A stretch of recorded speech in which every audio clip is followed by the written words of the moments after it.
আসসালামু আলাইকুম। আমার চ্যানেলে নতুন একটি রেসিপি দেখার আমন্ত্রণ জানিয়ে শুরু করছি আজকের রেসিপি।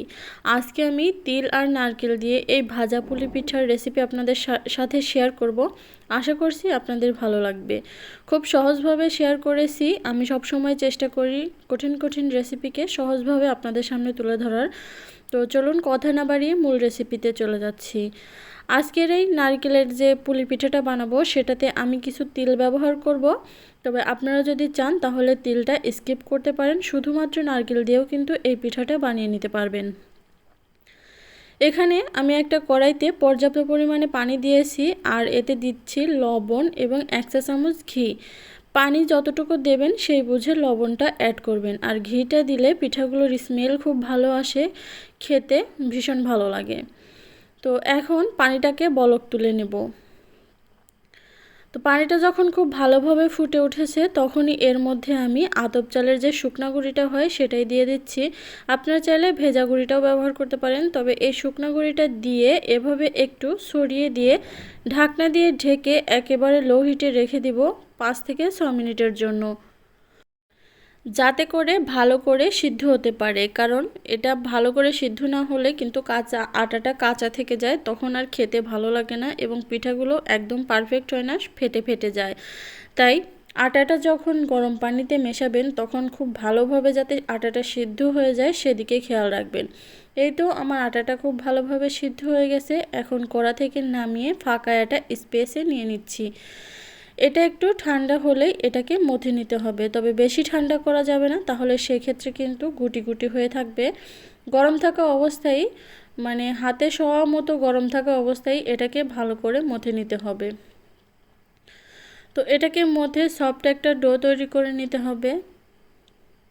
এই তো ডোটা তৈরি করা হয়ে গেছে। এখন একটা টাওয়েল দিয়ে এটাকে ঢেকে রাখবো কিছুক্ষণের জন্য, যাতে করে এটা পুরোপুরি ঠান্ডা হয়ে যায়।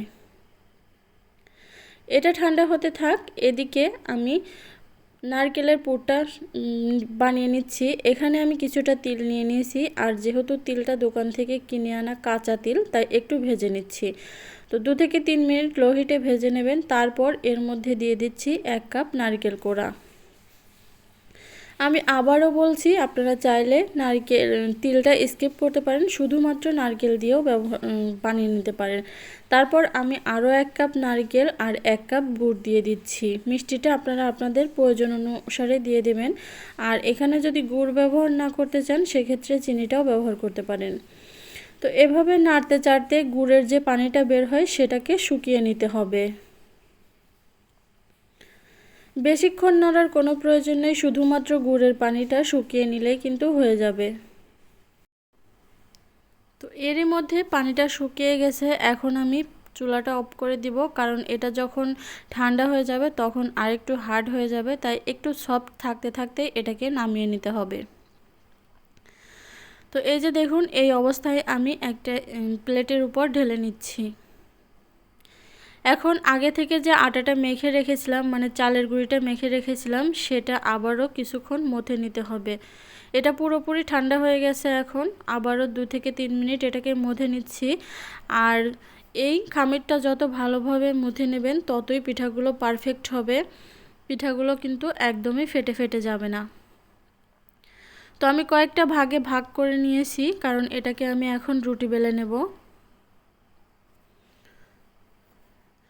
রুটিটা বেলে নেবেন এমনভাবে যাতে করে বেশি মোটা বা বেশি পাতলা না হয়। একেবারে পাতলা হলেও কিন্তু পিঠাগুলো ফেটে যায়, তাই একটু মোটা সাইজের করে এটাকে রেখে দিবেন। এই তো এই যে এরকম সাধারণ যে রুটিগুলো খান তার থেকে একটু মোটা করেই এই রুটিগুলো বেলে নিতে হবে। এখন একটা স্টিলের গ্লাস দিয়ে এভাবে কেটে নিচ্ছি। আপনাদের কাছে যদি কুকি কাটার থাকে সেটা দিয়েও কেটে নিতে পারেন, অথবা যে কৌটার যে মৌখাগুলো হয় সেগুলো দিয়েও আপনারা কেটে নিতে পারবেন। তো আমি সবগুলো এভাবে কেটে নিয়েছি। এখন নারকেলের পুর দিয়ে পিঠাগুলো তৈরি করে নেব।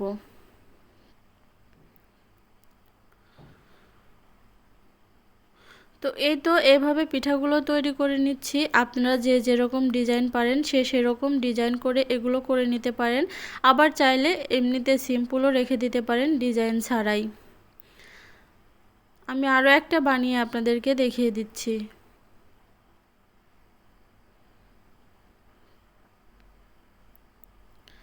নারকেলের পুরগুলো একটু বেশি বেশি করে দিলে খেতেও বেশি ভালো লাগে।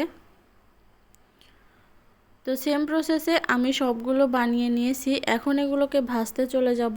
আগে থেকে কড়াইতে তেল বসিয়ে দিয়েছি, আর তেলটা হালকা যখন গরম হয়ে যাবে তখনই এর মধ্যে দিয়ে মিডিয়াম টু লো হিটে রেখে এটাকে ভেজে নিতে হবে।